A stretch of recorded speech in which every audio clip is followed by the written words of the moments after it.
Монгол бэлдэн бүтээгдэхүүн үйлдвэрлэж байгаа зарим бүтээгдэхүүн шаардлагатай туслах материал утас зүү гэдэг манад үйлдвэрлэж болох. Энийг бол бас гайлын дотор чөлөөж өгмөр байна. Тэгвэл гайлын дотор дээр энэ одоо туслах материал шүү дээ. Тэгж ойлгох хэрэгтэй. А хоёрдугаар асуудал дээр тендерээр худалдаа авах асуудал дээр ерөнхийлөгчтэй санал нэг байгаа. Тэрэн дээр зөв ярьсан дээ. А гуравдугаарт нь бол дотоод үйлдвэрлэж байгаа бүх төрлийн хүүхдийн хувьцааг нөөдөж чөлөөлөх хэрэгтэй.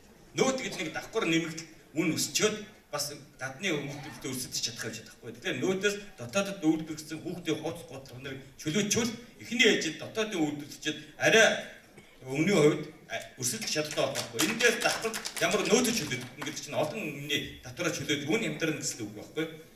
За дөрөвдүгээрт нь бол нэг ийм асуудал гарч ирж байгаа маа. Энэ үндэсний үйлдвэрлэгчдийн ажлын хүчний нөөц гэдэг юм дээр биднээс дутуу анхаарал авах шүү. Нэг хэсэг бол одоо төрийн албан агчдыг дэмждэг байсан. Төрийн албан агч наасан бол хүүхдийн сургуультай байдаг, доктор байдаг, орон тусны өнгөө ордог, зээлэнд урчиж хамаардаг. Тэгэхээр их сургууль төгссөн хоёр хоёрт нэгэн хувьд ажилладаг байхгүй. Тэгээ төрд очихлаарэ дэмжигддэг, хувьд очихлаарэ хойгддаг ийм болчиход байгаа байхгүй. Энийг бас анхаараасаа гэж хэлсэн. Тэр зээл авахд бас төрийн албан агч нариуд авдаг гэсэн. Тэрнтэй адилхан хувийн хөвшилд ажиллаж байгаа ажилчид зээл авахт нь бас туслаач ээ. Энэ дээр манайхад цалингийн картанд оруулсан байгаа. Бүх хүмүүс цалингийн картаа тэрний хадаа зээл авдаг болсон.